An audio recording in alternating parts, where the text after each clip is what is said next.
Hello, hello, hello, everyone. Thank you, everyone, so much for coming in. I'm gonna make this a an impromptu interview with the creators of the game. And we will see how well I can improv an interview. This is going to be fun, guys. Let's start off where I was originally going to start this session off with. And we are going to start and end with ads for Hell yeah. us. Hell yeah. We know what we're doing. Not now, but other times. Yeah. At other points in the world, we know what we're doing. Also, hi chat. Usually when we're playing a game, I can't say hi, but hi.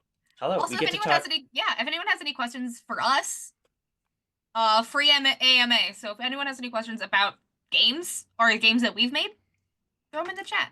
It doesn't have to be about trash to treasure. Frankly, it only loosely has to be about games. If there's a question that you want to ask some of us, ask away. I assume since this is my channel, everyone knows I am Worm. Right up here, this is Bree. And this Sorry, is John. I'm tweeting. That's me. There. Yeah. I'm tweeting that there's a change of plans. Sorry. No, you are good. And you guys run a company called Breitbart? Yeah, we're Breitbart Games, games and art. We make tabletop role playing games about funky little guys. We make kind of weird esoteric storytelling games that are really just me gamifying a bunch of my college creative writing program. And we My also lights are getting too hot. have a game quietly in development about a bunch of weird space wizards, and it occupies a lot of my brain, and I'll publish it eventually. So let's see. Oh, That's a Wormat, great question. Wormat's got a great question. Got you've got to just hand it to my wife. She's an amazingly insightful person, which is why awesome question first comes from her. Yeah, which game is attributed to your biggest inspiration for game development and why? Oh, this is a really good question. And I'm sure like Bree, I know that I'm billed as the writer designer for all of our stuff, but there's a non-zero, degree to which Bree has a serious influence on the stuff that we make. My grubby little paws in there. I tend to like these days when I write the credits page for our games, I tend to write like created by John Boyle and BriDanann, and then like written and designed by, art by, layout by, et cetera, et cetera. So I'm sure all that to say, I'm sure that Bree also has an answer to this. I think that right now, one of my principal inspirations for games kind of like lies in the vicinity of like like a combination of Jay Dragon's body of work and Spencer Campbell's body of work. The Lumen system is one that's fairly inspirational to me. I think it's really cool the way that the Lumen system hands a player the ability to push the do cool stuff button over and over and over again nonstop until the end of the session, and it feels satisfying for everybody involved because all the other players have the ability to do that. And so like nobody's wildly out of balance with each other. The numbers are small. And so it doesn't present like a huge balance issue. And most of it's like kind of about, lateral thinking and puzzle solving and like how the GM presents a situation and then lets you experiment and find out. And I think that's really, really cool. What games And then would the Lumen system be for? Best examples would be stuff like Nova, Loot most recently. But I think like Slayer's Lumen Light was like the first example of Spencer using the Lumen system. Like that was kind of his pilot RPG for it. It's a love letter to Destiny too. So those are all like examples of that. And then a lot of Jay Dragon's body of work is built on. I say this with a big old like caveat because Jay does weird stuff with games, but there's a lot of like belonging outside belonging or no dice no masters that informs like Jay's kind of main body of work, and I love that kind of push and pull system of like spending like inconveniencing yourself, putting like introducing a complication to the narrative, get a token later on, spend a token to like with that kind of push and pull between like GM and player or like world and players is really cool to me. And so I think those are two of my kind of principal design inspirations. Very true, and why John has sometimes such a hard time writing because he has two very different wants to make together. He's like, I want a really crunchy game and also to tell a story, and I need to figure out how that works. I need to figure out how to resolve these two things. Because they're very different. Because it's like no dice, no masters, but also I roll all the dice at the same time. So it's very interesting to work with John in that space because he loves two different things and they're designed so differently, and trying to find a happy medium. I've been kind of realizing in our game design recently that if you play a lot of board games, a lot of my game design comes from board games specifically and like cozier video games, as well as like storytelling specific games. Where I like weave or other things that I've run myself that I know how to like craft a improv story. But like we've a lot of what we really have been making, which is really interesting to me, is like we're basically if there is TTRPGs and board games, and then there's legacy games, is like in the middle. We are making basically legacy TTRPGs, and people have only been making legacy board games, and we are now starting to make legacy TTRPGs, which is basically like a lot of our more recent games, like Axolotl with a Gun, LGBT, and Trash to Treasure, where it's like it's a story. It is like one campaign, but that is the game in itself, and you can do as much or as little RP as you want. There are rewards for doing RP, but if you're not comfortable with it, you could just like narrate in character like you would with a legacy board game. And allowing people to like have the amount of crunch that they want while also like being more high octane and not having to be like, I'm playing a legacy board game for 20 sessions, 8-hour sessions. And instead it's like, I want a legacy condensed story, where I don't maybe have to craft a full character. I don't have to be an improv actor, to feel like I'm getting anything out of this game. And I am like, picking and choosing and doing fun little things where you can maybe be a character if you want, but you don't have to be fully in character all the time. It lets you be yourself while role playing rather than like, I am always in a character. I cannot break character sort of vibe. And here's Moobot saying that we're currently doing Trash to Treasure. We're doing this. I mean, we are talking about Trash to Treasure a little bit. I think like what Brie and I are really getting at is that like we are very much inspired by a lot of kind of lightweight, fast-paced stuff that focuses more on putting storytelling power in the player's hands,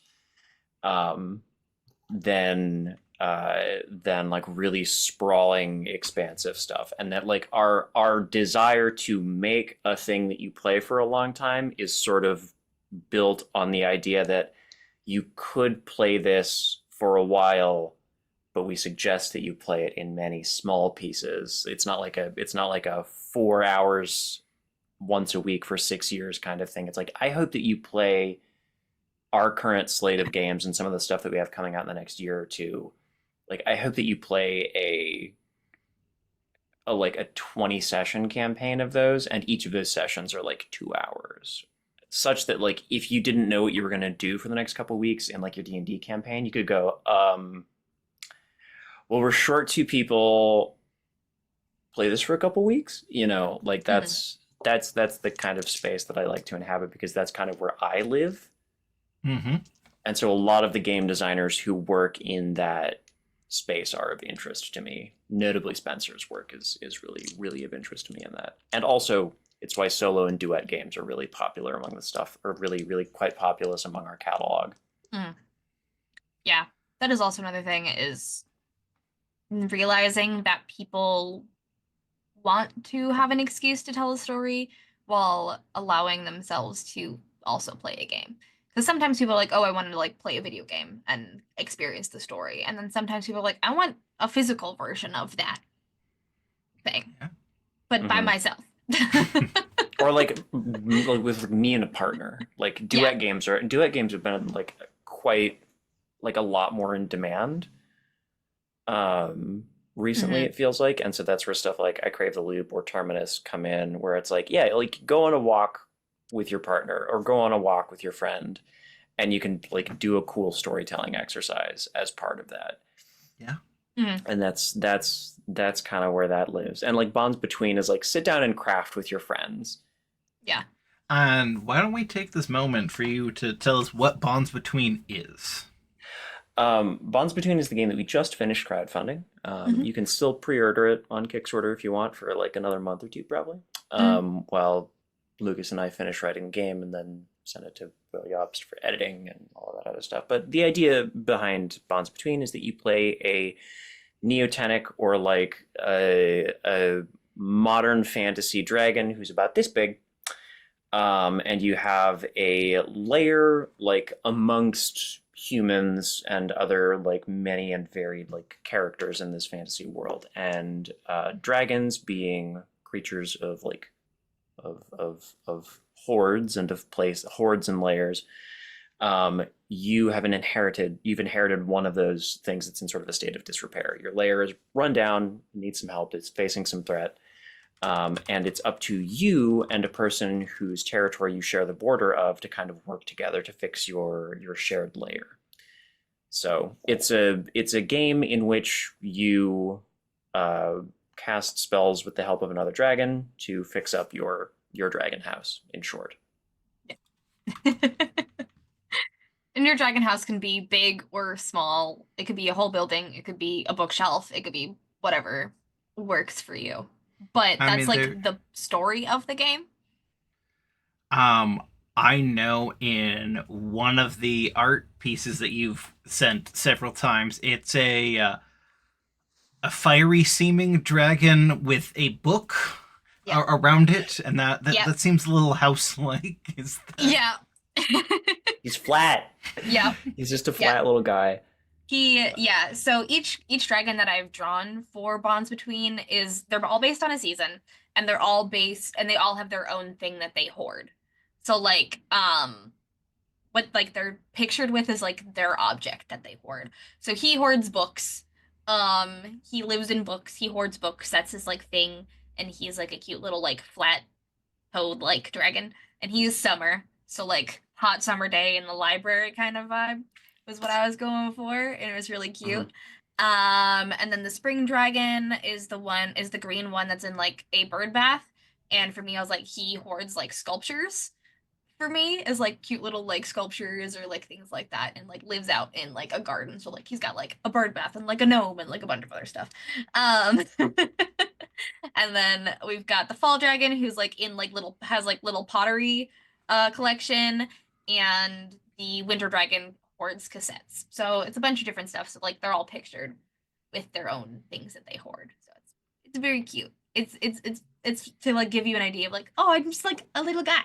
Yeah. The best thing about Bonds Between for me is the fact that it is an artifact creation game.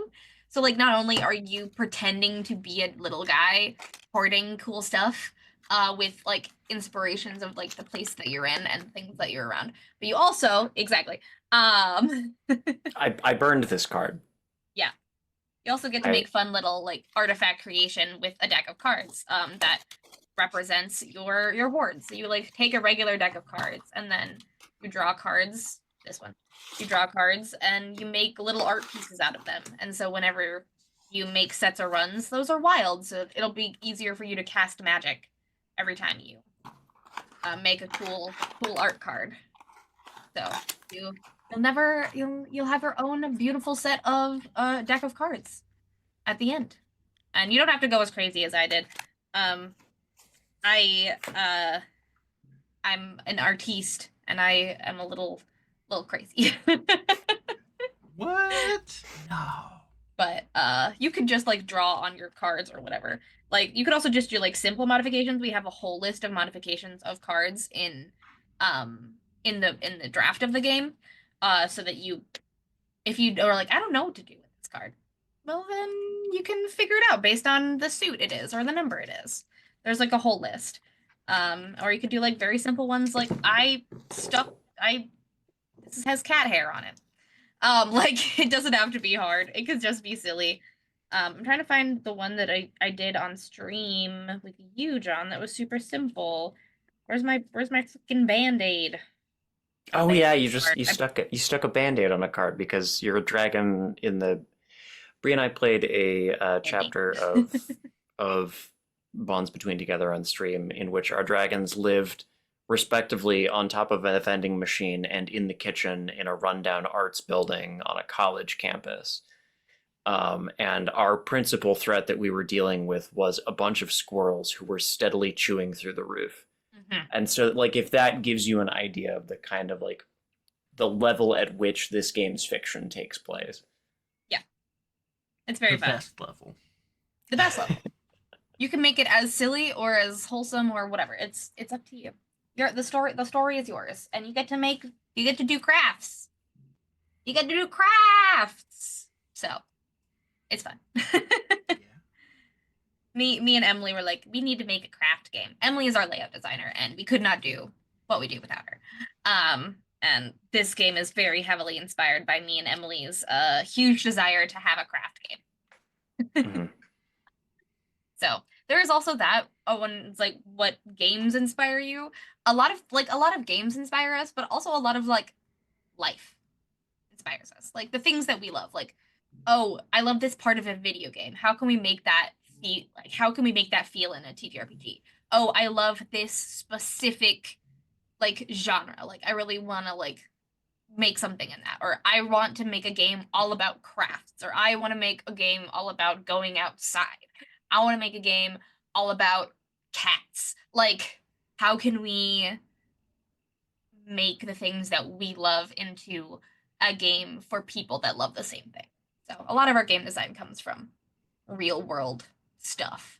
A lot of our ritual games do specifically, like Bonds Between and Terminus are our ritual games, which where you kind of like go through the ritual of gameplay rather than like I have to tell a like impromptu story. This is like I'm telling a story via the things that I am doing, with the physical stuff that I'm doing. And then we have other games that are more be a little guy, kill God, which is Trash to Treasure. Which is Trash to Treasure. And Axel with a gun specifically. And then we also had a question. Developers also have a tendency / signature that is enveloped in their games. Is there a character, mechanic, plot, etc. that you endeavor to weave into each game you create? I think I have three, three things. I think like it comes in threes. A mechanic that is very common among my traditional role-playing games is a shared meta resource, which I usually call something like momentum. Axolotl with a gun has momentum. Relic has momentum, unreleased. Trash or Treasure also features momentum. It's a mechanic that I designed for something that I haven't released yet, and then applied retroactively to games I have released. It's true. I designed it for something else, and I was like, oh, but it kind of works. But shared meta resource that lets you like all the players decide on a cool thing that happens. That's really cool. Mm-hmm. But the idea with momentum is that it's if you imagine like a video game, like a fighting game or something like that, where you build up energy to do your big cool ultimate move. or like you're, for people who play Overwatch or Marvel Rivals, like charging up your ultimate. Like the more you play, the more you do the stuff, and specifically the more you do the stuff that your character is good at, the more you'll build up this bar, and then when that fills up, something big and exciting happens. And that's something that it's a space I enjoy exploring, especially because a lot of my games are designed to be kind of fast paced. And so having a clock that says the players do something big and cool now is kind of fun to me. And it fits that sense that a lot of our traditional role playing games have, where it's kind of like power fantasy gaming. So that actually reminds me of something that Matt Colville talks about a lot, where he says that one of the big things that he says about game design is that you can tell what a game is about by what the mechanics reward. Like, he will say that D&D is a combat game, not a role-playing game, because the mechanics are about combat. So I really like how Momentum fits in with that philosophy, where it's just like, hey, as you do stuff, something cool happens. So it is very much a carrot to do what you kind of want them to do, which is really cool, because a lot of rule stuff is more, here's a stick to make sure you don't do what we don't want you to do, rather than here's a carrot to do what you want. Yeah, and like momentum really exists to incentivize you in like in the narrative to kind of work together with the other players, because again, it's a shared resource in most cases that I write it. And so the idea is that, as you're talking, as each player is taking their turn, you're kind of building up this idea of what's happening in the combat. And a lot of times what people want to do, I've seen this so many times in like a Dungeons and Dragons 5th edition game, where, a player spends their turn moving into position and readying an action, and another player moves here and holds this spell. And then the DM says, okay, this guy moved into position, like the big bad guy moved into position, and the one player's like, I'm gonna cast my spell, and the other player's like, I'm gonna do my cool thing with my jump and a sword, and the DM's like, okay, roll a d20. And now we've spent the last 30 minutes building up to do this big cool thing that somebody rolls a 2, and now it all just falls flat, and there goes 40 minutes of our lives. And I also, just like as a player, don't really enjoy like tactical combat that turns into like a really long slog. And so momentum is like kind of my game designer way to say, like, that doesn't happen here. Like, you're going to overcome whatever is in this scene eventually. John just described my D&D playstyle. Yeah, and I like having a button that says, okay, whatever cool thing you were trying to do, even if the dice have not been kind to you for a few rounds, it's going to happen now. You're going to get an opportunity to do a big, cool, flashy thing and share in a cool narrative moment with the other folks. And it's probably going to like solve whatever problem is imminently in front of you. If we're talking trash to treasure, it probably ends the scene. The number of dice that you wind up rolling as the result of momentum maxing out usually says the scene is over now. And so like you get to kind of have like your big like, oh no, we're kind of like struggling to get in, or like we're just about there and this helps push us over the edge. Or like with Relic, which is a very Destiny inspired game, it's like a way to be like, oh yeah, no, Mike, like there's a big scary bad guy in front of us. Not anymore. I'm going to solve this particular problem, and I've used that resource, and now I'll have to reckon with the consequences of that decision later. Going back to part 1 of our trash to treasure game, I think the times we used momentum, that marked 2 rounds until the end of combat. Like, I don't think a scene ever ended there, but it was like, okay, it is now at a point where it's about to. I think so, because it also depends on like how many people are putting into the momentum tracker and how many. It's all numbers. It's all numbers at the end of the day, but like it's very much like we're in the final act of this combat, and we all get to do something cool together Are during the are combat. are you ruining the secret that all role playing games are always resource management and nothing else? Yes, A little bit. We a little really, bit. again, also my favorite board games are resource management games. So Yeah, there's I've done a lot to teach. John didn't play a lot of board games before this, and I've played a lot of board games. So whenever he's like, "What if I do this thing?" I'm like, "Okay, so let's do this thing like it is done in a board game, like this." And he's like, "Oh, that's a thing already." I'm like, "Yeah, yeah, a number of times that I've reinvented a wheel, and Bree goes, "Yeah, this insert board game here did that," and I'm like, "Oh, cool. All right, well, yeah." It's I'm like gonna." you don't need to reinvent the wheel, but but to go back to Worm's question, there's uh, like in terms of like in terms of mechanic, that's the mechanic that we usually have. In terms of plot that we usually have in our games, a lot of our background stuff in the plot of our games are very ecological focused. Eco fantasy is, Eco I would say, fantasy. a running theme in our Yeah, games. yeah. Eco fantasy. And I think that is mainly because of me. John comes up with a really cool idea for a game, and I say, "Oh my God, awesome! Here is a bunch of lore and backstory to like barf out at you," and then it always turns into like, "Okay, but we're fighting corporations, trying to make the world worse, right?" I wonder where that fantasy comes from.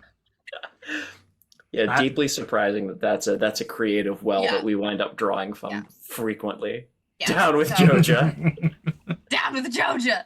But yeah, it's like it's a big like inspiration for me personally is like like being very ecologically minded in the way that storytelling works in fantasy.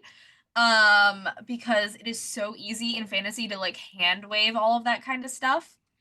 Um, but like I find it so much more interesting when people deal with the like actual um factual ways that the world works and how can we apply that to a fantasy setting, and how can we make really cool a really cool story about making the world a better place where we can, you know, whether that be through specific ecological things like trash to treasure and axolotl with a gun, or it's like through bonds between and terminus where you are recognizing the space, the actual physical space you are in, and realizing how you can make the community and the space you're in a little bit better in your real, or in your dragon's world, um, which and just kind fun of yeah, just kind of which like spreading goodness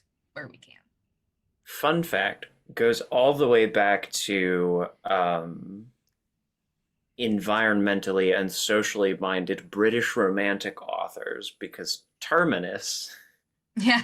directly inspired by my own, getting Mm. very artsy here, directly inspired by my own educational background in specifically like William Blake, who is a British Romantic author, wrote a bunch of really really cool like poems and other pieces of work that were that basically amounted to begging the people of London to wake up and like look at the world around them, and not just in the sense of like don't let like atrocities just happen around yourself and inure yourself to them, but also like wake up and experience the beauty of the world around Mm. you. And so like there's a little of that that carries forward into my especially into games like Terminus, where I'm like, maybe just go take a walk and think about how pretty trees are. Yeah. Yeah. That was um our first game. And so it's paved the way for a lot of our like, what if we care about the world though? British Romanticism, very evident in a lot of our like ritual games, in the kind of like thematic components that inspire them. Um, and then there's just like the running theme of eco fantasy in a lot of our works, where like Terminus is like go be in common spaces and immerse yourself in a liminal space, preferably one outside, and connect with that. And bonds between is like think about all of like the stuff that you have, and like what about that stuff matters to you. And in a way that's sort of getting you to think about like, hey, there's all that stuff that you have, like use it. And if you're not using it and you don't care about it, then like maybe find something else to do with it, pass it on to somebody who will appreciate or enjoy it. Trash to Treasure is very loudly eco fantasy. Yeah, It's that like, one is what very if me. what if you were a tiny little guy who could eat plastic and then turn it into magic that removed microplastics from local waterways? Like Yeah. I love you can tell which ones John wrote based on his college upbringing and which ones are inspired by me and the things I like.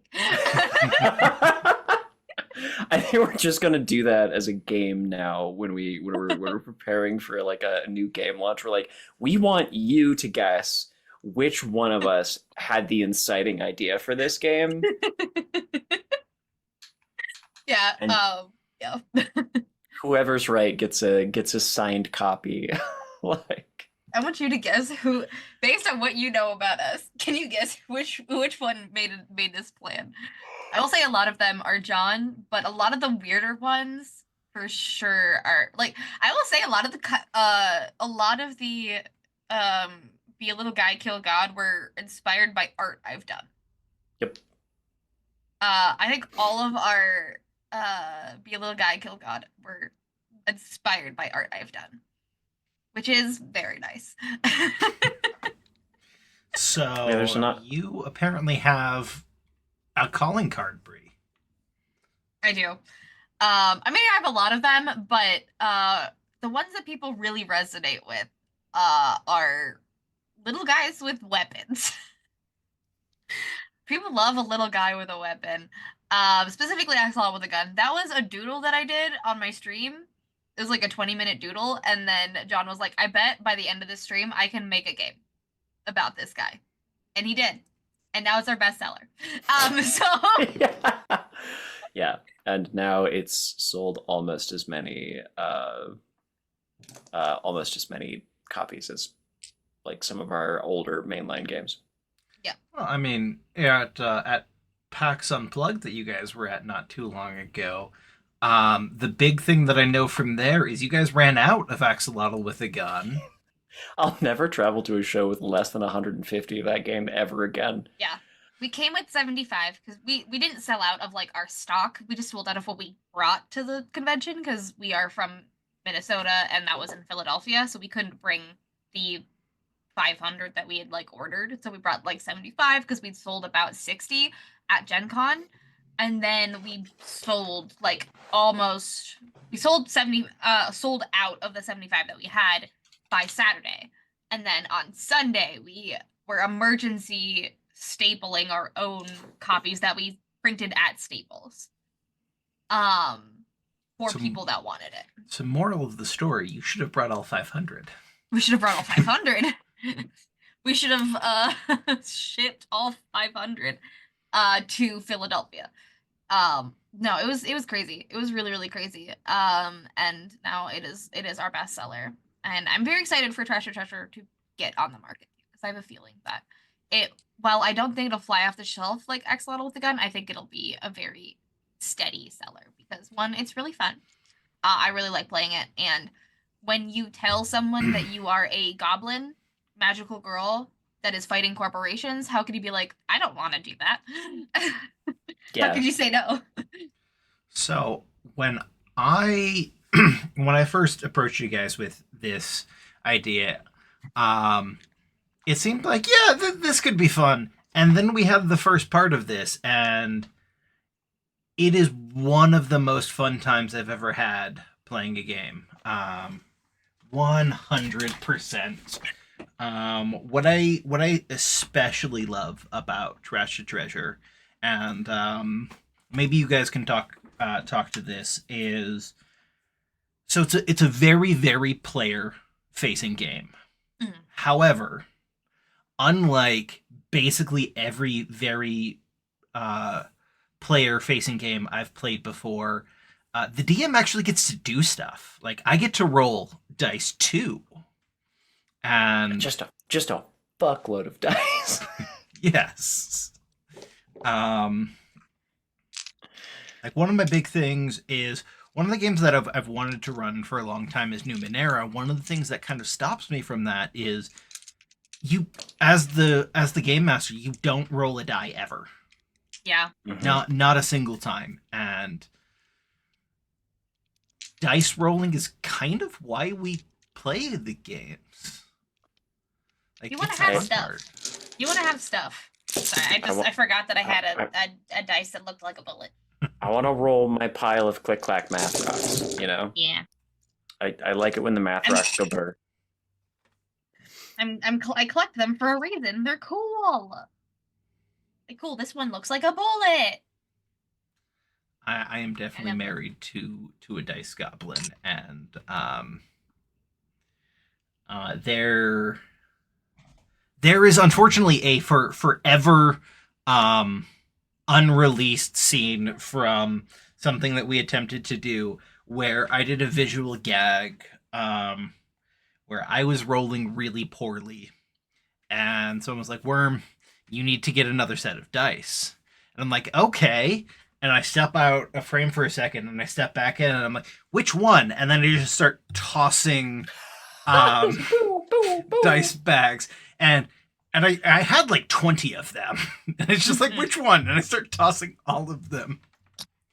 Yeah. One of my favorite visual gags. Unfortunately, that was a project that failed to launch, so will never be seen. But that's very good. That is a very good thing. And now we're talking about dice. I'm just going through all of my dice. So my beautiful children. I'll say that like that tendency in our game, especially in like the recent kind of trend of games, is like I try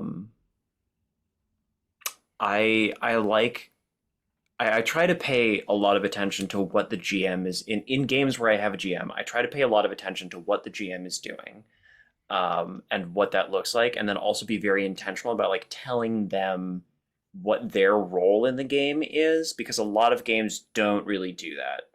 They don't do a great job of like laying out the procedure and the expectations for the game master compared to the players.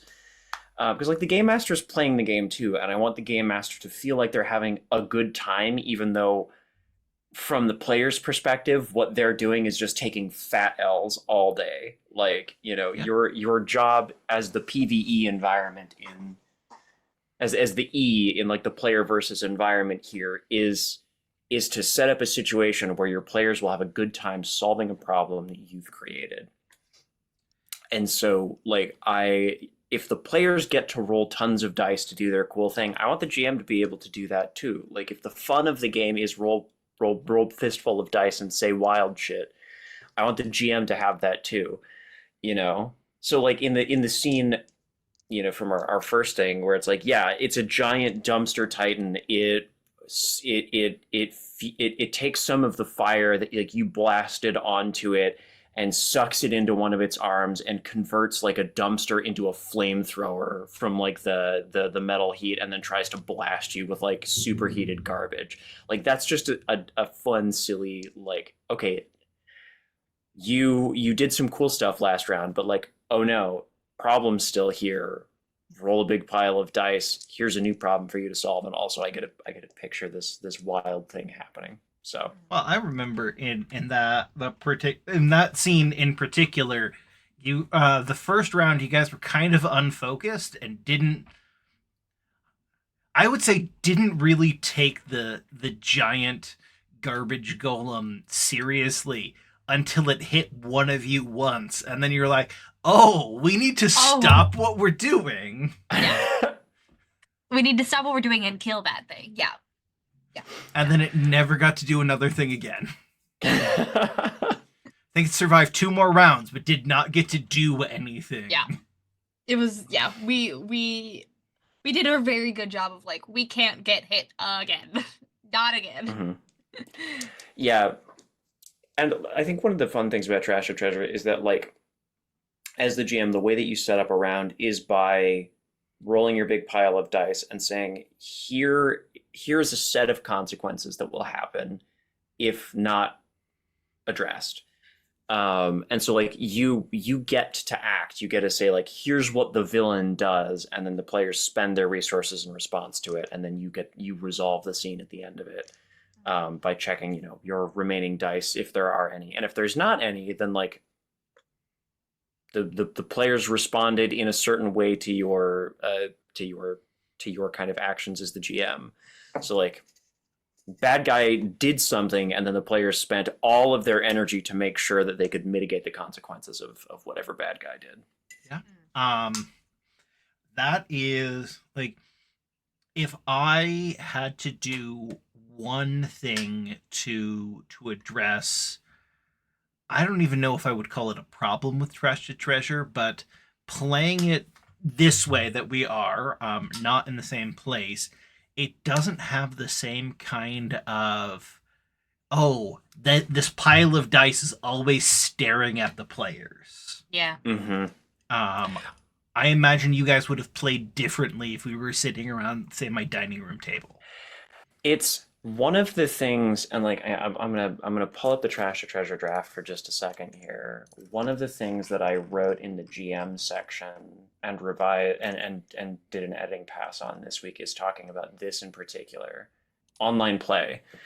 I talk very specifically about, like, this is a game that has a lot of physical presence and is built around that. So if you are playing online, one of the things that I recommend is that you have something in front of you that can represent the game board or the state of the game. Because, like, at a table, I can set these dice in front of the players and say each one of these represents a bad thing for you if you don't do something about it. But in this format, like, I can set those in front of me, but my camera is pointing at me from the armpits up. Yeah. And so one of the things that I recommend is using something like Roll20 or Miro or, like, hell, Google Slides, right? Anything that everybody can see and interact with, that you can put some squares on. It's fun to have something that people can doodle on, because one of my early play tests, I was using Miro, which is a whiteboard software for meetings. And while some other people were taking their turns, a couple people were just using their mouse to doodle what was happening, also in the same scene that we were talking about with the dumpster titan. We're doodling the dumpster titan and then doodling a goblin flying on a drone shooting out, like, a spirit bomb, like, at the thing. And so, it's something that I encourage people to have if they're playing online, is have some kind of game board in front of you, because the number of moving pieces here are easy to lose track of if it's not in front of you. So, what is your guys' favorite part of Trash to Treasure? What about it speaks the most to each of you? The thing that speaks the most to me is that it is a game about a team. It's less like, oh, I'm myself doing my own thing, while other people are still a team, but I'm like, I care more about, like, me surviving than the team surviving. And it feels more rewarding to work together than it does to work separately. And I think mechanically, I think that's really, really fun. Like, when we were hacking Eat the Reich, which is where a lot of the inspiration for this game came from, that was one of the things that I was really, like, mechanically important to me to make come out in this game, where it's like, this is a team of magical girls. They are you are saving the world with friendship. Garbage and friendship. And um it has to feel mechanically like you are doing that. And it can't, and which is in Eat the Reich, you still have like player turns. Like people each take their own turn, and not every like people can share dice, but it's like not explicit. Like we're all taking a turn at the same time, and we can all like bounce together and like collaboratively do stuff. I was like very much of like bad guys go, we go. Bad guys go, we go. It's all our turn is one turn. Mm-hmm. And we all roll dice together and we all allocate it how we want to. And then not just like I am doing this and then you're doing this. So I that was mechanically I think the thing that draws me to it the most, and something that I don't see a lot of other games making very specific intention to have a team Yeah. building thing. That reminds me of something that almost every single nerd I've ever talked to playing role-playing games wants to do, but there's almost no games that will do that, and that is the fastball special from X-Men. Right. Everyone wants a really cool thing where at least two people do a thing together. And I think this game does that really well, especially because, as you were saying, there is a player turn, not, John doesn't have a turn, then Bree has a turn. You guys have a turn. Yeah. And that also comes from a little bit of board game stuff too, because that in certain large games, there is the computer's turn and then there is the player's turn, where you get to strategize and see like I have this and you have that, and okay, if we combo this then we can do this and we can beat the computer in these ways. And I wanted to bring that sort of team building thing to this game, and that was something that I was made sure that we figured out how to do in a way that felt rewarding. Yeah, and I know I'm fairly certain that at least one of the characters has a piece of gear that says something to the effect of catch. It gives you, and this is my favorite piece of the game, which is I really like, and this is a piece that's taken straight from the Havoc engine in Eat the Reich. I really think what I think is really cool about that system is the way that it rewards you for doing nothing more than adding details to a scene. That's how you get dice, right? If I want to take an action in a scene, I can't say I do the same thing as I did last round. I cast Fireball again, GM. It's you start with a stat or an approach. Haven't decided on a final term for that for when I ship the game, but like you decide on an approach that informs the basis of your dice pool. If I'm going to take the fight approach, then like, okay, I'm getting that many die, but what does me fighting look like? We can assume that, but there's 5 other stats, right? You can restore, empathize, protect, empower. I have to like describe to you what my character is doing in order for the dice to flow. And if I want to maximize the amount of dice that I get, I also have to maximize the amount of detail that I add to the scene, which then allows other players, like Bree's talking about, to jump off of what I'm doing. So, if I want to get the most dice out of like a protect roll, I'm like, oh, I want to take a hit for one of my allies. And so I'll be like, yeah, I'm going to use Incinerate to like use some fire and disintegrate a bunch of the bullets that are the corporate like security team is shooting at us. And then I'm like Captain America style, hold up my shield and run up and intercept a bunch. I've added like ++ blocking is what the bin shield has written next to it. I've added that detail to a scene. And so now a character could say like, oh, I'm going to scoop up some of like the molten bullets that you melted and that's a detail that I added to get another die from Incinerate. And so like every time I play optimally for myself, I'm adding details to the scene that other people can riff off of to play optimally for their own characters. I think that's pretty cool. Yeah, and I've seen a lot of systems try to do that, but it seems to just come naturally out of looking at how things are with with Trash to Treasure. It seems like you guys have done a really, really good job of creating the mechanics to make sure that the players organically come up with what you want them to come up with.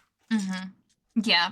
It once you understand how the system runs, or like, oh, I can like choose whichever stat, and then I can choose how many ever items I want, and then I roll all those dice, and then I describe how that works, like whether or not you succeed or fail, or if how you can like help someone else.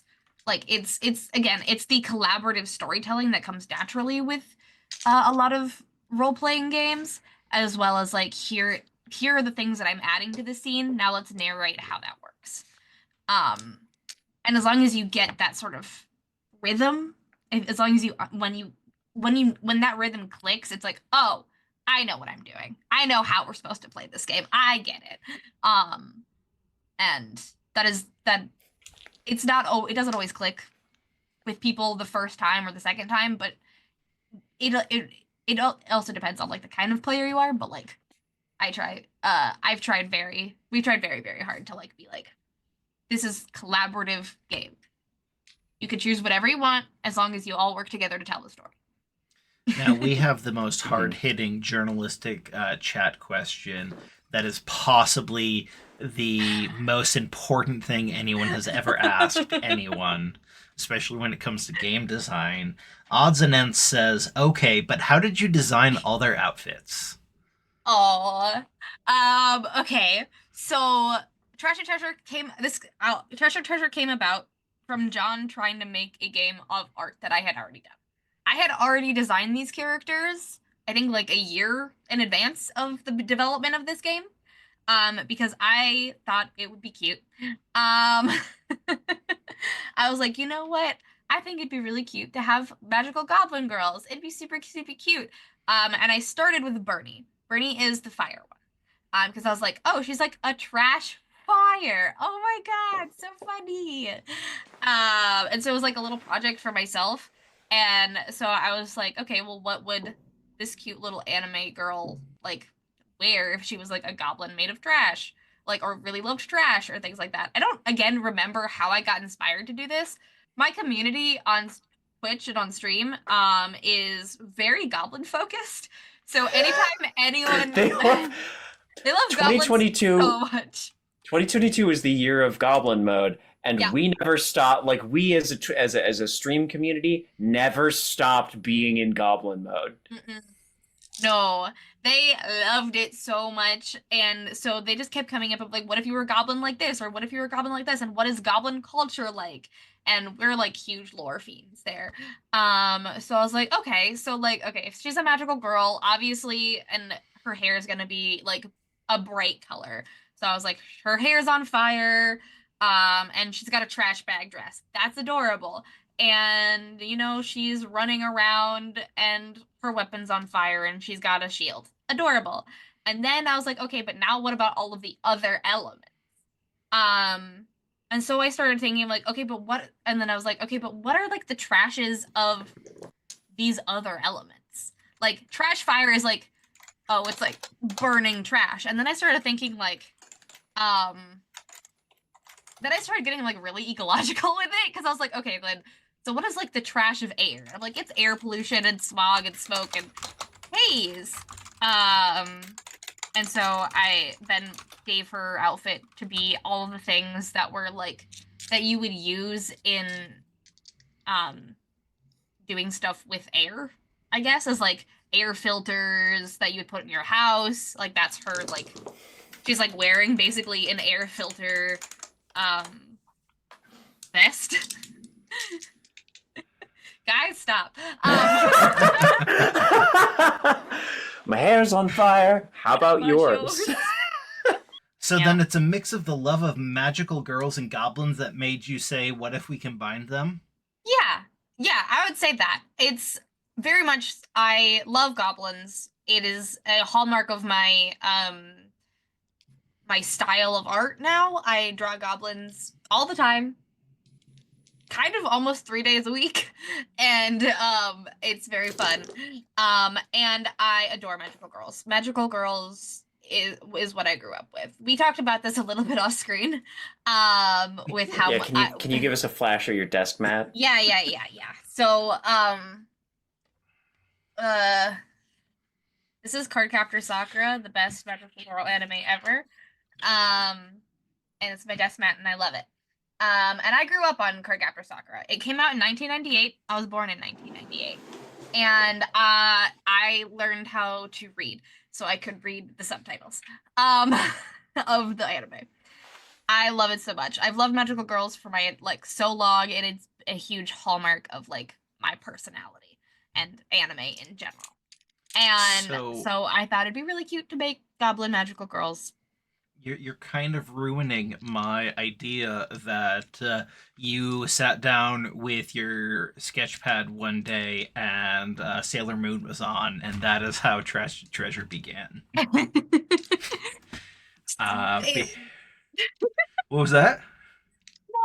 but I mean, you're not wrong. But like, Is there a place in Bree's Mind Palace where Sailor Moon and Cardcaptor Sakura are always playing? The answer is probably yes. Cardcaptor Sakura for sure. Sailor Moon is good. It is it. Some of the characters make me angry. But My work here is done. that one specifically. That guy specifically. But Tuxedo Mask. Oh, Tuxedo Mask. but Cardcaptor Sakura for sure.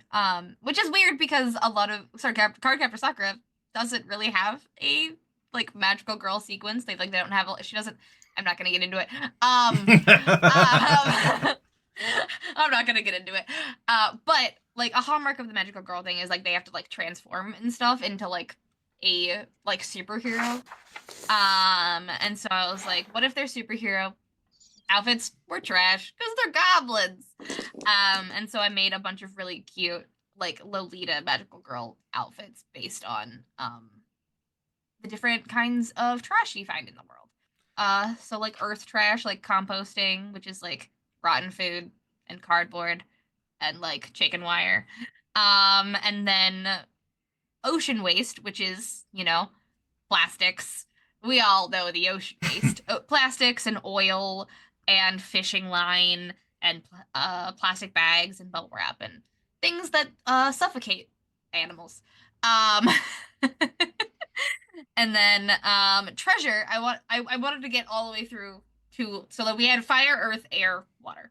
And then I was having lunch with a friend, and she was like, "I love these magical girls, but you need a fifth one." And every magical girl, there is like a fifth character who's like got is like the special one that isn't like the others, but like has some sort of connection to them.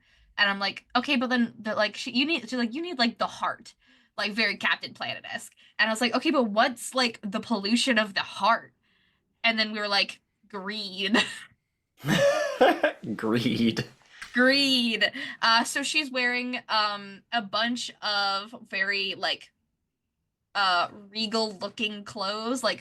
She made a dress out of velvet curtains and like an old like feather boa and like porcelain plates, and her belt is like a bunch of like diamond rings put together and things like that. And I was just like, I instead of it being trash because it's waste, it's trash because it's wasted. So you're Mhm. saying that it's trashy rather It's than trashy. It's trashy. I really love the notion of being disdained by a goblin wearing a belt made of Claire's like zirconium rings. Yeah. Like I really love the image of that. It's fantastic. Like, oh, that's what you're wearing? And like they're wearing literal garbage. Like They're wearing literal garbage. Like they stole this stuff from a mall that was going out of business. Like kind of vibe. Like it so it I was like the thing of the heart, and like going from that like character design aspect is how I sort of design their clothes. I could go into like a whole philosophy of how I did it because like weirdly it's like very into like what is what is ecological and what is anime and how did I make those the same thing. But I won't get into that. So I did a lot of thinking about it and then John started making a game about it. And then I was like, so here's all of the here's my blah blah blah lore dump I used to make these characters. And so then we started had to make all of the areas that have problems be based on the core ecological concepts of the each individual magical girl as well. And which is why the one that we're in the preview edition is air, where there's a lot of like smog elementals and air problems, and eventually we will fight an air dragon, um, and things like that. That's named after bad air. That's named after bad air. Yep. Exactly. But also, everyone, you heard it here first. Bree has put forward the very hot take that both Power Rangers and Captain Planet are indeed magical girl shows. They are 100%. They are. They've got the hallmarks of magical girl shows, and you cannot persuade me from it. Fucking Super Senti and like Captain Planet and Magical Girl anime are all just like Yes. Things like that where you have to like spin and like become a new person. And like they're also very miraculous Ladybug and like all of those like new superhero shows where like, oh, I'm me type. I don't think look at me sort of vibe, and they have magical powers. It's all magical girl. That's in that genre. Wonder Woman. Wonder Chad is Woman saying is. I would say classic Wonder Woman probably, maybe not more modern Wonder Woman because she doesn't spin anymore. she doesn't spin anymore. She lost the transfer. She lost the sequence. Like there's not. It's not as cool when somebody just takes off a trench coat and now they're Wonder Woman. Is suit up a move in Trash to Treasure? Yes. So at the beginning of the game, when you get your powers, you go through your transformation sequence for the first time. And then every time you go to a new, every area has 4 regular scenes, 1 downtime episode, and 1 boss encounter. And so when you're playing a zone, it's entirely possible that, like we did, you might underestimate a foe or you might roll badly, and your character might take a lot of damage. And the way that I've built the game, characters don't die because that's not really a hallmark of the kind of magical girl media we were going for. Sometimes the magical girls die in magical girl anime writ large. That's generally to serve thematic content that this game is not about. Yeah. So in this game, like what happens is, you very like shonen anime or like shoujo kind of like power of friendship or like tap this deep well of power within yourself that this crisis has pushed you to and respond to that threat in some way. The fact of the matter is, though, that your character still got hurt pretty badly. And so when that happens, the game basically says, if you did this, then you need to go do like a lower stakes scene called the downtime episode. You go and do something around the city that doesn't have like an imminent threat, and you have to transform back into regular goblins and lose some of your powers. Because the idea is that when you're like magical girl goblin mode, you are at your most powerful, but you also draw a lot of attention. The magical forces of corruption in the city and the mundane ones, like Clean Corp security, are drawn to you when you're like that. But when you're just a little guy, you can kind of fly under the radar and take a minute to take a breather and maybe help people in a way that you can't necessarily when you're in superhero mode. And so at the end of that scene, then you have to go from being just a little guy back to being a superhero again. So it's a few times per game of Trash to Treasure, you'll use this, you'll suit up and transform from being a regular goblin who lives in Maho City to a magical girl trash goblin with a whole like transformation sequence and stuff like that. So yeah, there is a suit up move. I think we all kind of realized at about the same time that, wait, the description puts us like a couple of miles from where you guys wanted to go. And that's a product of the quick start because the actual game does start you at like one of the scenes in chapter 1. You can play these in any order. Like theoretically, you could do 4 boss fights in a row and then do the last sector, which requires you to play every scene in order. You could if you wanted to. You could just make it a boss gauntlet. But like, I do put the scenes in an order where it's like if you played every single scene back to back to back to back, it would sort of make sense that there's a story unfolding as you play them. Mm-hmm. But like in the full book, you start the first scene after the intro sequence is your school's on fire. Yeah. Your school's on fire, fix it. Yeah, like in the quick start it's like, and we are in a cave and we have to get downtown. Okay. So John, soon you were gonna run us through the gauntlet, right? Sorry. I was really not ready for Emily's callback to the earlier joke, but it really did get me. My school's on fire. How about yours? That's the way I like it, and I never get bored. Never get bored. You can't get bored at Goblin School, let me tell you. You can't. Again, that's another piece that I wrote about in the Trash to Treasure draft, where it's the world of the game.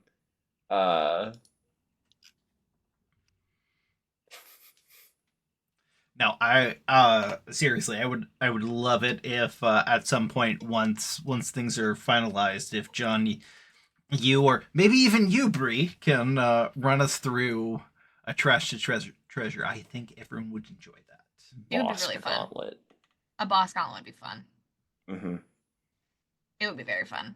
There's 4 dragon bosses and then a 5th final boss, which isn't a dragon, sorta. Isn't a dragon, sort of. It's okay. It looks like a dragon. It is not a mythical dragon. I will say that. But it basically it goes fire, earth, water, air, because air gets you downtown, and then in downtown you have to go and fight the big bad corpos in downtown, which is the final boss fight. So fire starts at your school where you are, and then you get like closer and closer to downtown. Mm-hmm. Through you fighting the 4 elemental dragons. And our quick start just happened to be the 4th dragon, because that's the first one we wrote. Yep.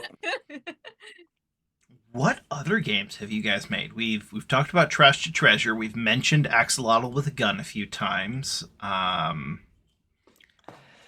Name still gets me. I published it a year ago. It's fun to say.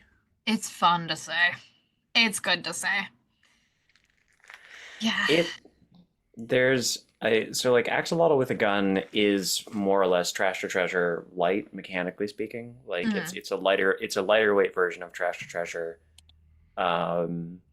That's designed like solely for one-shot play, and there is like we want to make some revisions to it to like lean a little bit into like the kind of roguelike feeling that Axolotl with a Gun has, because roguelikes are a favorite video game genre of mine, and I kind of like the idea of, again, Axolotl with a Gun will never be your forever game because it's designed to be about 2 hours of high octane, say Looney Tunes shit to your friends about weird South American, like salamander adjacent creatures with guns shooting up robots that are analogs for Silicon Valley venture capitalists. What? You made a game about neocolonialism? No. What? No. Couldn't be me. We don't have political things to say in our cute games. We don't. Axolotl with a Gun. That is maybe the biggest lie you've ever told me. Ever. Like I get the sarcasm, but I can't let that stand. There was a part of me that I was like, I'm writing this game and I was like, I don't necessarily want you to just mow down a bunch of like human people, because that is like Yeah. a little too much, I think, cognitive dissonance occurring Mm. here with like, ah, cute little guy and silly little gun, and you're mowing down people. Yeah. And so I was like, robots, and I was like, well, what's the robots deal? Why are they doing this? And I was like, I don't know, and I was writing it at the time that like AI was really kind of like rearing its ugly head in early 2024, and we were coming off the back of like the GPU and crypto farming, like the GPU like price crisis Yeah. and scarcity, and like the back end of like crypto farming consuming all of the water and electricity on the planet. Now And that's so just that GPT. now it's just now instead of crypto farming, it's just Chat GPT doing the exact same thing, and I hate it. Which is reflected in that game's villains, because most of them are like, well, why are they attacking a bunch of neotenic salamanders at their lake? And I'm like, well, probably because they're trying to use it as coolant water or something for their own machinery, or for their generative AI Godzilla monk like mecha that they're trying to build out in the woods, like on the one hand silly, goofy, on the other hand a little bit of commentary about about Silicon Valley venture capitalism. I mean, there hasn't been a governmental proposal that every crypto farm needs to have its own power plant dedicated to it. Don't examine it. Don't examine it. Don't think. Sorry. Don't examine. I meant AI server farm needs to have its own coal power plant. Unfortunately, that actually has been floated as something that the United States needs to do in the current administration. Absolutely insane. That's fun. But other games that we've worked on. Yes, other games. Other games. Terminus was our first game that we worked on. We talked a little bit about it and what it's a thing. That was our very first game. And it really launched. It gave us a lot of ammunition to keep going.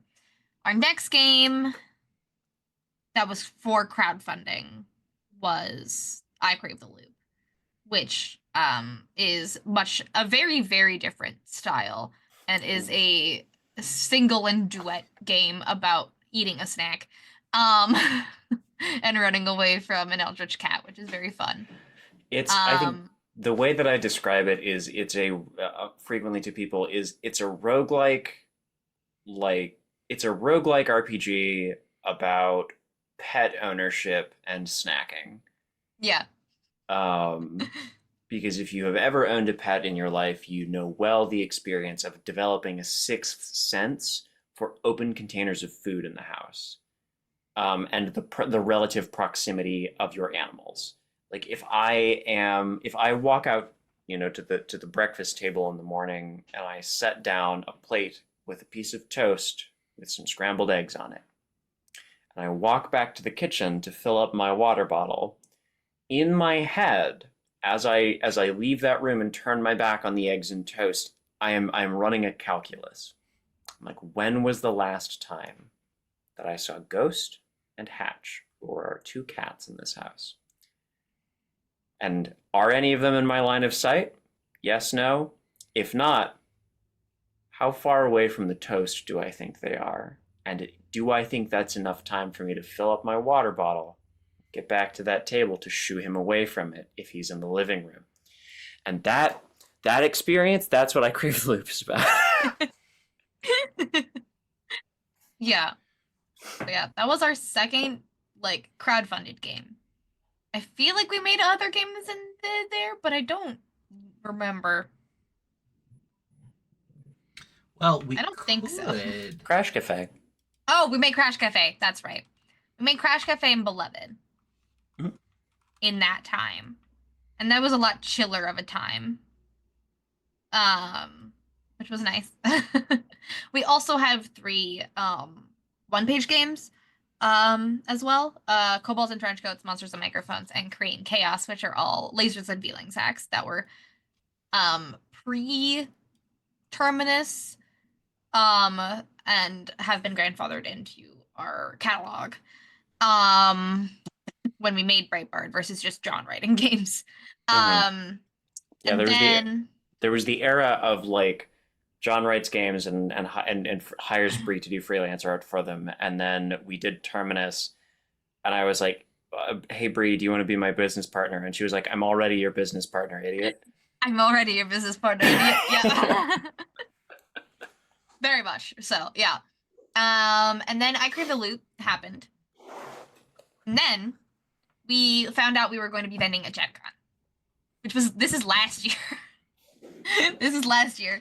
And John had written a small version of Axel with a Gun and LGBT, or Longsword Glockbat Taser, which were very fun, tiny little games. And we were like,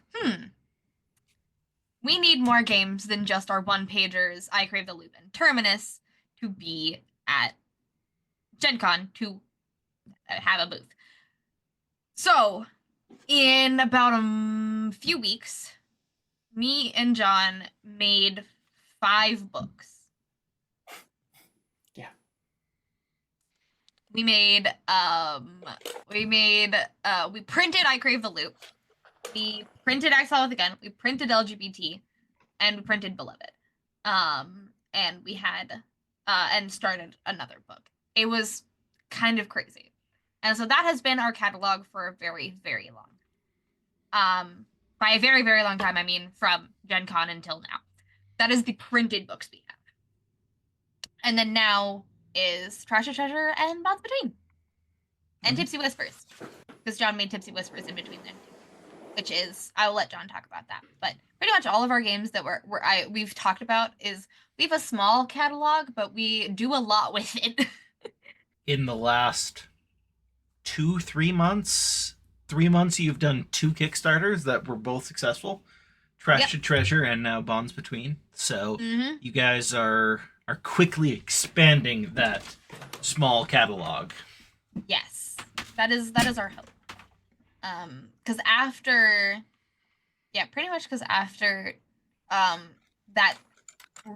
that sprint of games, we were like, we need to plan out our stuff a little bit better. We also had like plenty of things on the docket for what we were going to be doing at post Gen Con, which was Trash to Treasure. And a lot of the other games that we've been talking about, Relic, that is not yet created, but John has been thinking about for forever, and Tipsy Whispers and a few other things. But yeah, pretty much. Relic exists in a bunch of sketchbooks and in a Google Doc, and it's not playable unless I'm running it for you. Yeah. It's getting there. Yeah. So how many streams have you done making Relic? I think about half of the ones that I caught you doing, John, were talking about that. Yeah. You've mostly done Relic on stream. Yeah, I don't do a lot with Relic off. The thing is, like, by volume, a lot of what I do on stream is Relic, because I don't have a lot of time to work on Relic outside of stream. So then it comes around to like Monday and Thursday evenings, and I'm like, I'm gonna spend like an hour noodling around on Relic, man. Yeah. Yeah, because me, the hard ass is like, you have to finish the Trash or Treasure draft. You have to. Correct. You also have to finish the Bonds Between draft. You have to. Yeah. I basically spent all of January writing the Bonds Between, with the help of our co-designer Lucas. Is Breitbart Games going to be the label that John and Bree make things under, or is it eventually going to be other people either come to you and say, hey, I want to publish this. Will you help me with that? Or will someday John and Bree go, we want 2 more games this year. We can work on one of them. Let's find someone to write another one with us. That's a great It, question. yeah. It is honestly like it's something that we would like to do. It is something that we would like to do is publish other people's games in addition to mine. Because like in the creative sense, like I love the stuff that Brie and I make, but I love a lot of the stuff that every time I go to a convention and meet some new people, I hear just about the coolest game ideas. Like someone will walk up to me and pitch me the coolest thing I've ever fucking heard of twice a day at PAX Unplugged. And it would be, I would love to like be in a position, and we're steadily kind of like finding ourselves in a position where we could facilitate being like, okay, so you have that, and I know how to make a book, and I have Bree as a fantastic like art director, and I know a bunch of people who do layout design. I would love to like take this thing that you have that's a draft in a Google Doc right now, and like I'm a professional editor, Bree's a professional artist. We can make that a book that people can like pick up and play. And so yeah, like that's something that I would like to do, like from a creative sense, and also just like from a business sense. I can only write so many words a year. And so being able to intersperse like that kind of flow of like publishing the things that Brie and I make with publishing a work or two from other people here would be really like I think satisfying. Yeah. So it sounds like the 100%. first one is definitely what you guys are thinking of, is getting to a point where people can pitch it to you rather than, hey, we've got this idea, we don't have time to work on it, let's hire someone to do that. Yeah, I mean, there might be a world where we have a really cool idea and we get like a person to like co-write with John, basically, or we're like, which is basically what we did for Bonds Between.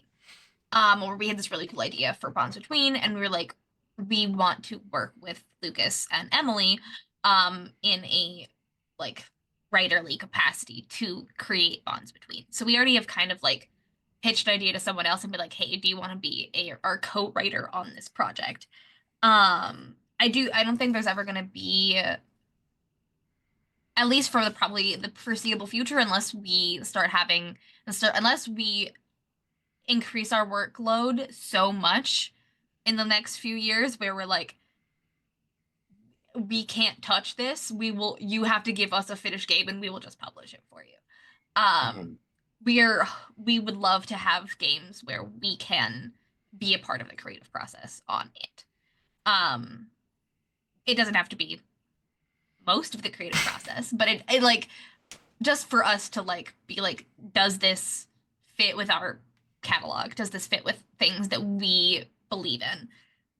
And does this feel like a Breitbart game? And John's a great editor. I'm a pretty good art director, I think. So like we can still get our like grubby mitts in it and be like, here's a way to like tweak it. Here's a way that this is something that we really like. What do you think about this? Like, because the way that we creatively work together is collaboratively.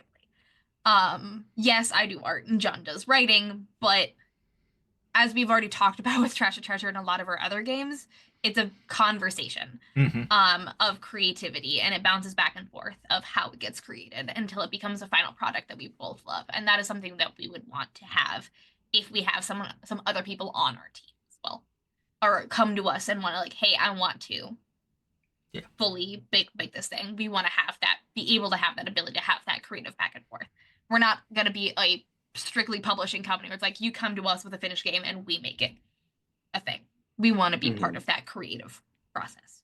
Once you start getting that WotC money, then maybe things change. Yeah, maybe things change. Who knows? When you are the one thing keeping up the largest toy company in the world. But like even where we are currently, we are even like sometimes we get pitches from people or like other game designer friends that are like, hey, I want to finish this and I want to finish with you guys. And we're like, 100%. How do you want to do that? And it really comes down to a lot of what we do is very organic. How we became business partners was very organic. How we make games is very organic. And it just kind of leads us to a place, leads us to things. And we're like, oh my God, we've made how many books? And it feels, it's a lot of work to do it, but it feels organic create. So it's not like we're looking for pitches, but already not to like talk about anything that isn't a thing yet, already people have been like, hey. Hey, you guys Hey. run a publishing company. I'm like, wow, yeah, we sure do, Yes, we actually, do. don't we? I do run a publishing company. And I'm like, yeah, I guess we could talk about that and have games made that aren't John is just doing it himself in a corner until I look at it and say, maybe you could do this better. And he's like, you're right. What you're saying that not every game that you'll ever publish is made in that room of fairy lights and soft purple light? No, I want to give John a break at some point. Not yet though. Yeah, John gets to go on vacation eventually. I will say, like, Emily commented. You have a quota of golden eggs that you need to get from John first. Yeah, exactly. Yeah, and then he can retire and be an editor. He needs to be burnt out creatively before that, though. I mean, Emily said Brightbird seems to me at least to have a really nice rhythm, and I would say, yeah, I would comment that Brightbird Games is built to accommodate the physical reality of being two disabled people. Yeah, I will say it's the physical reality of two disabled people who are really bad at stopping. Yeah. We have too much gumption and our bodies hate that about us. That doesn't sound like every message that Bree has had to put up on Discord for the past as long as I've been in the Discord. That doesn't like, sorry guys, I have to take a week off. My body hates me. Yeah, no, sometimes I forget I'm disabled. And then I'm like, right, I'm disabled. I shouldn't just never sleep. Yeah. I shouldn't do that. I think the way sleep more. Yeah. I mean, I do nowadays. It's only a little annoying. But yeah. 2025 is the year I take care of myself. I say, having said yes to a bunch of projects that I have to finish before next week. Yay! Breitbart Games is something that right now is mostly the last, I would say, 2 years has been Bree and I proving that we ourselves can do it. Mm-hmm. And I think we have proved that we can do it, mm-hmm. both to ourselves and to some of our design, like game design friends and stuff, who are now like, hey, some of whom have been like, hey, I have this old draft lying around that I haven't quite gotten around to finishing. Would you guys be interested in publishing it? Or like, would you guys be interested in carrying Finishing some of our games? Yeah. And I'm like, yeah. Yeah. Some of them I'm like, I personally need this game to be real so that I can play it. Mm-hmm. And if I feel that way about it, I know that other people will feel that way about it. Mm-hmm. So. Yeah. So, to answer your question, yes, eventually there will be games that John isn't the sole writer on, and maybe isn't even the main writer on. And I'm also probably not the main artist for. We've already been kind of talking about hiring other artists to help me with the deficit for other things. But yeah. I mean, that's exciting. Yeah, it is really exciting.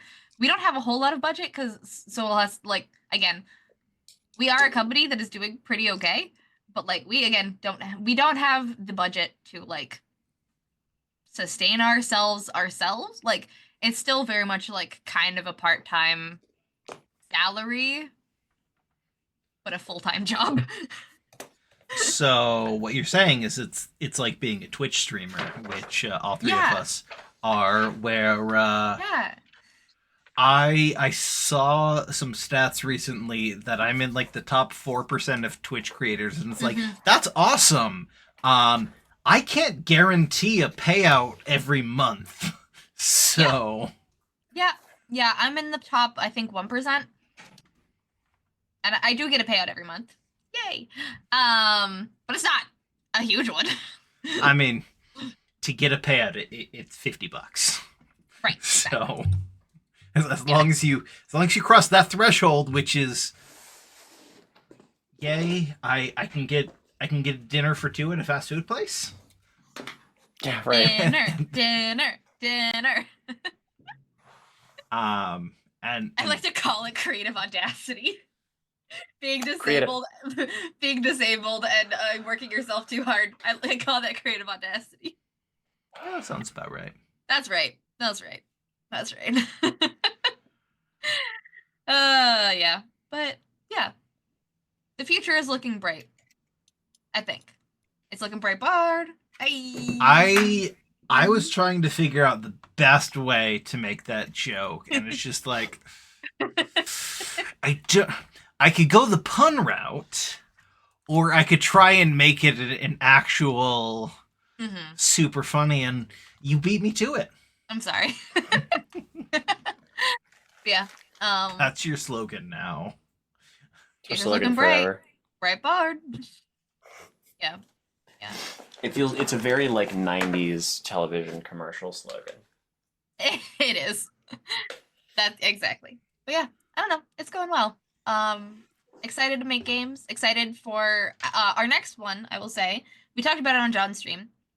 But our next game that we are making is a new and improved extended universe edition of Axolotl with a Gun. That is our summer project. So more creatures with more weapons? It's still Axolotls with it, but it is a campaign mode. Like campaign mode version, like kind of Trash or Treasure-esque, where it's like a campaign of things, plus a 2.0 version of Axolotl with a Gun already, because we're already planning on doing that anyways. And then maybe some little extra expansions like Axolotl with a Gun Thumb. You could always do the Axolotl with a McQueedle.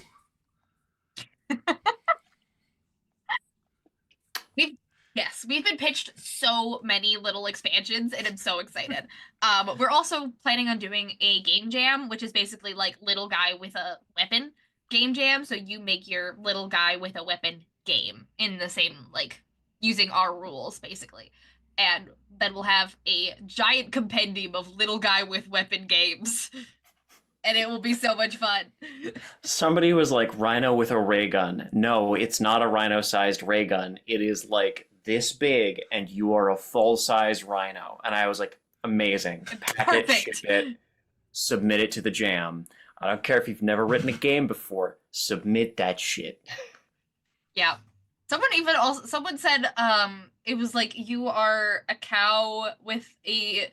I can't remember what a cow. I think it was called like Steak Knife, and it was about being a cow fighting back against the beef industry.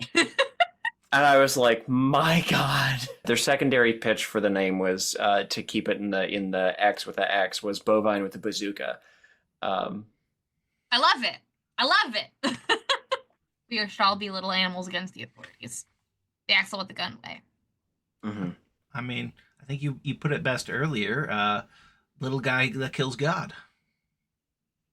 You are a little guy. Go kill God. Like, kill God. It's the classic anime. It's the classic anime, like arc. You're like, we're just a bunch of friends who go to school together, and then at the end of it, it's like, oh yeah, we're gonna kill God. We're gonna kill God. Oh, the Tiny World Game Jam entry that we did. The Tiny World Game entry, Game Jam entry. So this was. It was called Skull of the Primordial. I wrote it for Vidice Valetti's Tiny World RPG Jam, which was something that I was put onto after I came back from MagFest this year, because I spent the weekend basically hanging out with Vidice, who's very, very cool. The idea was that you make in 8 pages or less whatever that means to you, whether that's one sheet of 8.5 by 11 cut and folded into 8 zine pages, or whether that's like an 8-page, digest, like two sheets of paper. Make a world in 8 pages. And again, because I have Relic perpetually on the brain, I wanted to do some world building for that, because I'd hit the point, like in writing the game mechanics, where I was like, okay, I kind of need to know what the world is about before I can continue writing the game. And so I wrote that, and it's basically Skull of the Primordial is a genre agnostic like setting zine that you can use basically in any like kind of science fantasy setting. The idea is that there's this big like skull of a dead machine god drifting through space, and the machine skull is slowly being devoured by the substance that was once its blood. And that like divine ichor slowly devouring itself is itself the fuel for magic in that world. So they have to like fight, the residents of the skull have to like fight against the inexorable tide of this thing trying to go through the natural life cycle of the machine god, like recycling itself into its component parts to be made into a new machine god, in order to keep their superpowers to fight against the things that unfortunately killed all of the machine gods. So there's nothing left to make them anew. So, not in any way, shape, or form influenced by Guardians of the Galaxy. It is. It is a little bit nowhere. It's a little bit nowhere. Tipsy Whispers has been mentioned a couple of times. John, why don't you talk about that? Tipsy Whispers is a game in a series similar to Crash Cafe, which is inspired by Oliver Darkshire's kind of like roll and write RPGs, where it's basically just like, here are 3 stats that represent 3 axes of like tension. Roll a couple of d6 to generate an event, which will adjust your stats. Keep doing that until a stat maxes out and the game ends. They're role-playing games that you can play by yourself or with a couple of friends. Bree and I had a very fun game of one of the Oliver Darkshire ones was Gay for the Pirate King. Mm-hmm. And that really launched those into popularity because he wrote that at a time where Our Flag Means Death was the first season of that was airing, and it was very popular. And so Crash Cafe and Tipsy Whispers are both kind of built out of that style of game where I'm like, roll a couple of dice. Here's a premise. Here are 3 stats. Roll a couple of dice. Generate an event. Adjust your stats and the fiction of your game accordingly by describing it to the other players if you're playing multiplayer, or writing it down if you're solo. And then do that until your stats max out and the game ends. The fiction of Tipsy Whispers is that you live in an old house and you pull up a floorboard, and beneath it is a speakeasy full of immortals that has been partying since the 1920s, or maybe since the beginning of time. You're not sure which, but they look like a bunch of 1920s flappers. And it's a game about trying to stock their speakeasy up, like this strange, magical, haunted speakeasy that lives in your walls, your basement, your butler's pantry, trying to stock them back up before the people who live around you figure out that there's some kind of fountain of youth, like Dionysian fountain of youth in your basement, and before they party so hard that they wreck your house. And that's the story of the game.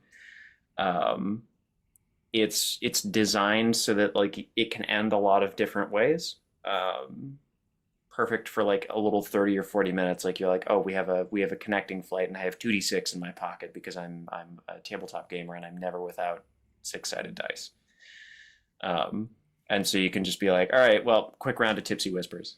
Yeah. So, what is the fiction behind Crash Cafe? Crash Cafe is about a bunch of goblins who run a cafe together. You A little bit in the same way that like in Bonds Between, your dragon inherits a rundown horde. You're a bunch of goblins who basically are like, oh look, an empty like used to be cafe in the middle of downtown. Well, that's ours now. and you start fucking slinging bugs and glittered rocks to people, because you heard that if you do it good enough, you get a 5-star rating, and you have no idea what that means and no idea how to run a cafe, but you know that you can get stars for it, and this motivates you. And that's what Crash Cafe is about. Yep. So what you're saying is it is the canonical sequel to Trash Treasure. It's not in the same universe. Like After they Crash say Ca- after they I save the should city. I should just sneak like I haven't published the book yet. I should just sneak Crash Cafe into the background of Trash to Treasure. You should. You should. And Sneak it into there's the 5 art. people. So obviously if they do a cafe good enough, each get 1 star. And they have their own star. Hmm. And so they have to get 5 stars because There's 5 there's of them. 5 of them. Okay, but I do actually want to do a Crash Cafe one shot that's we're all playing the Magical Goblin Girls. That would be very cute. They are now retired magical goblin girls for that Crash Cafe. Mhm. They were only magical girls for a very small time, and now they run a cafe together. It's everyone's favorite fanfic. My alternative pitch is that it's like a cat cafe, but for the tiny dragons. Aw, I that's mean, so cute. why not both? It's all the same. It's all the same universe. Also, axolotls with the guns are also in that universe. So this is taking place somewhere on the planet, somewhere in South America, like the analog for South America in this setting. There are a bunch of there's just a swath of wilderness that all of the robot baddies are like, do not go there, danger, bad, off limits. Yep. And they're like, why? Is there like radiation, like a particularly active military, like a powerful wizard who lives there? They're like, no, something is wrong with the lizards who live there. So it sounds like we've just figured out our next collaboration. At some point, John will be running us through Crash Cafe as Magic Goblin Girls. Oh, that would be so much fun. That would be amazing. We just need 3 more people. 3 more people. That is why it will not happen until 2027. Is we need 3 more people. Really, only 2 because Crash Cafe is GM-less. So There we go. Perfect. So Perfect. maybe late 2026. exactly. How we have to get 2 people to commit. That'll be hard. We all know that's hard in TTRPG. I mean, that's why we're doing this interview Yep. right now. Yep. There was a last-minute schedule conflict. Hey, it happens. It is what it is. I mean, there is a one-shot that I'm going to be doing for some friends that we first planned it like a year and a half ago. Like it is Christmas themed because that's when it was originally going to happen, and they're just like, yeah, we need to find 2 more people. Great, and it just hasn't happened yet. They can't find 2 people who can make the schedule because there's like 1 time a week that all schedules align, and then Yep. Ugh. Oh, TTRPGs. but luckily that's one where it's just like, okay, I will be the GM, and you will do the scheduling. Fair. So other than Breitbart Games, what do you guys do? So you guys stream on Twitch, both separately and together. What do you guys stream? Game design mostly for me. I used to stream games a lot, and I have found that while I enjoy streaming games, I tend to enjoy streaming games like just in a lower pressure environment. Like I just like streaming games in Discord to my friends these days, or very occasionally for like a new Destiny release or something like that. I'd be like, "Ah, fuck it, we'll do a game stream today."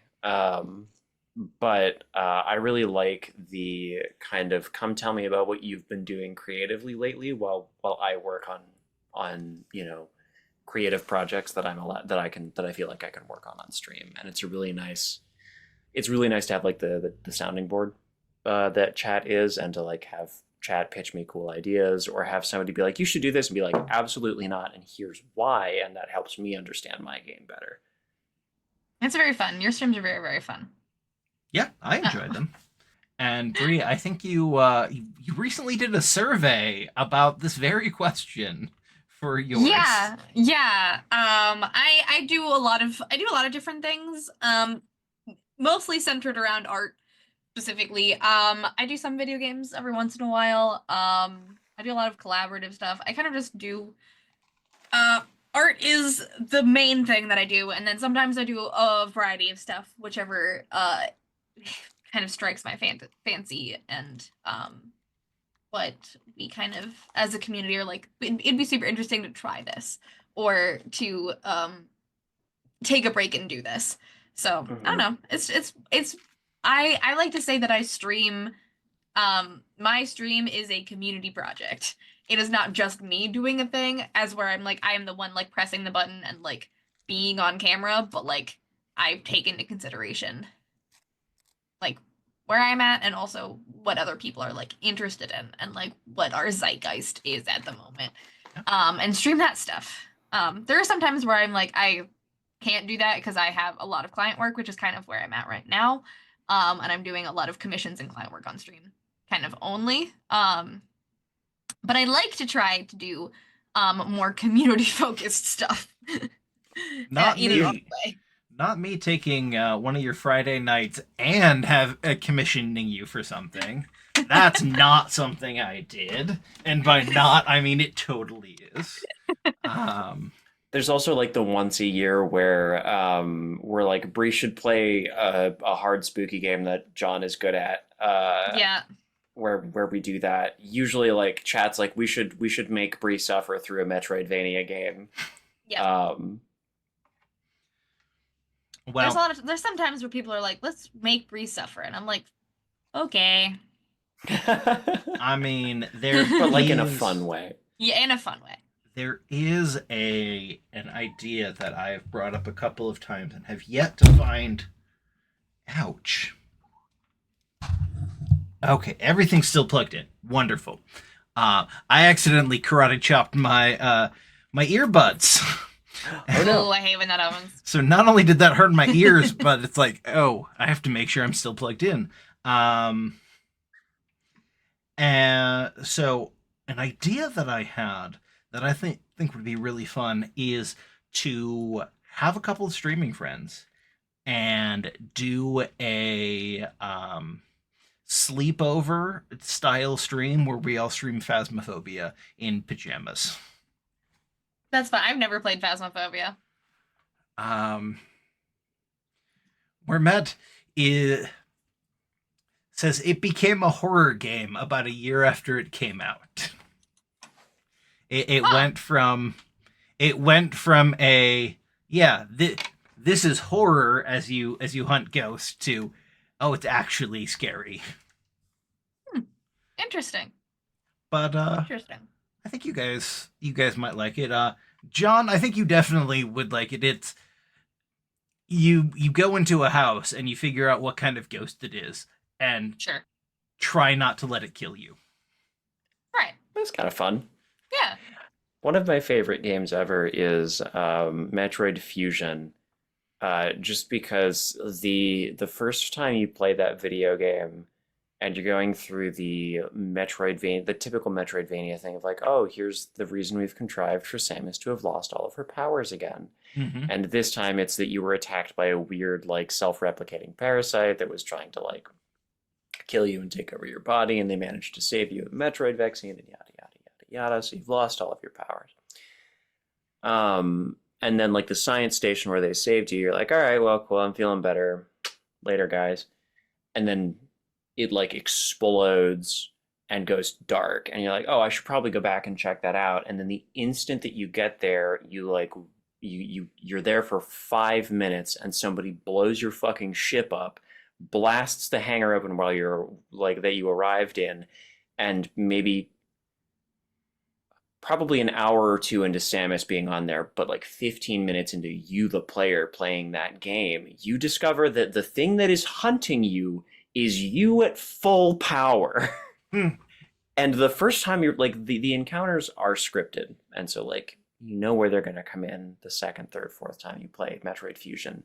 But like, that first time that you're playing, fucking terrifying. You have no idea when that thing is going to show up. Any door that you open, you're like, oh my God, Samus X could be on the other side of this. And so, such a good game. So question Fantastic. is, do you play Samus or do you play the self-replicated version? Actually, both. You play Samus, but then at the end, some stuff happens, and you wind up playing briefly as Samus back at full power with your standard kit. Nice. I always like those, especially when it when it would be like at the end you find out no, you're not the real Samus. You never have been. God, that'd be wild. You're a clone. You actually died. They just cloned you. Or I was playing Mothership with some friends, because capitalist horror in space was really fun until the beginning of November, when nope, we had to stop that. But the first adventure, everyone was stuck in a time travel loop, and there were copies of each of them that they had to kind of avoid. And the end of it, they fought the others, and they're like, "Wait a second, are we the originals?" And it's just like, "No." It wasn't even question mark. It was, "Nope, you're not." Where are the originals? Who cares? Fun. So yeah, let's see. That happened in our D&D game. The wizard learned he wasn't the real original version of himself. He was a clone. Oh my God, how's that for a D&D character concept? A wizard who's a simulacrum but doesn't know that they're a simulacrum. I mean, That's so scary. I don't remember if it's Rime of the. I think it's Rime of the Frost Maiden. They have that. One of the NPCs is simulacrum, and at some point you can actually meet the non-simulacrum, and they're like, "Oh, yeah, you met one of my simulacrums. How are they doing?" It's just like, "Yeah, it's no big deal. Tell me about them." "Oh, they thought they were me." Well, of course they did. Buck wild, man. The The player player gave the GM a real "I'll figure out my character as we go" backstory. Oh, what a gift to a GM. Mm-hmm. I love a list of bullet points, and I will figure it out. Mm-hmm. That's my favorite way to make a character, honestly. Yeah, I am starting a new D&D campaign next Saturday. So a week from tomorrow. And one of the players, this all started off as they wanted to play a bard, and very specifically a bard who worships Umberlee, who is an evil ocean Goddess of the deep. Yep. But as people point out, no, Umberlee's evil. They go, "No, that's just my mom. They're just misunderstood." She's just misunderstood. And so what I'm really looking forward to is in that campaign that's basically going to create an aspect of Umberlee who's chaotic good eventually, rather than chaotic evil. Yeah. And since this is going to be my first campaign fully in a world I've been working on, um, that's just going to be canon for all of my future D&D games. Is there's a good aspect of Umberly Yeah. just It's bopping around the world. you can do like they did in the most recent season of Dimension 20 Fantasy High. Like Yeah. if you simply believe hard enough that a god or goddess is a certain thing, they do wind up being that. Yeah, They do be that at some point. Yup. That bitch. That bitch. So, what is your guys' favorite game to play of tabletop games? Mm. And have you played many tabletop games? Let's start off with that. Have you guys played many systems? Yes, I have played quite a few systems at this point. Um, Not quite so impressive a resume as like Will Jobst, who sometimes will be like, I'm playing a game, I'm playing a tabletop role playing game every day for the next like 10 days. And I'm like, my God, man. That's crazy. So not quite to that degree, but I do like if I buy a game, I try to play it at least once. Even if that looks like me kind of like goldfishing a run of it just to like futz around as a tabletop designer. But like games that I've actually sat down and played, I've played a fair few. Um, my most one of my favorite ones that I played recently was Loot by Spencer Campbell. It's a really straightforward kind of like West Marches style fantasy role playing game. Your characters are paper dolls defined entirely by little loot cards that you put on them. Your abilities are activated by tapping them, like you would a magic card. That's pretty fun. That's a game that I played recently that I really enjoyed. That's not one of mine. How about you, Bree? Have you played many tabletop systems? I have. I don't know what many is. I've played more than 5. I will say. I've played more than 5. Most of what I've played is D&D. I think that goes for a lot of people. But I've played a lot. I've also played a lot of Cypher System. I've played a lot of the Kids on Bike system. I've played. Oh boy. I mean, I've played one shots of a lot of other systems too. Mostly one shot specific games, but like of like many games that I've played, I think I've done a lot more play testing than I have done playing. Not many people can say that. No. I'm like, when did I play a game? I mean, I've played it. The last time I played a game for fun and not for work, was in December, which was a like Final Fantasy sort of cool Oh, Icon. Icon. Yes, thank you. We played Icon, which was really cool.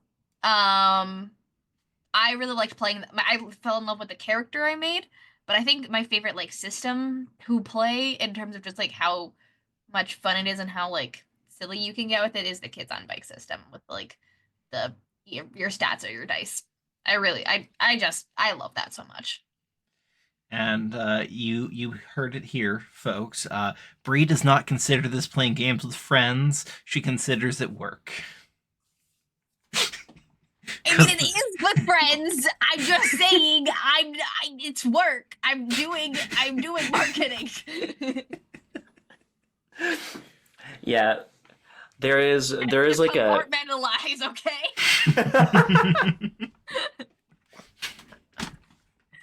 I can have fun while working. God, Jesus. I can make friends while working.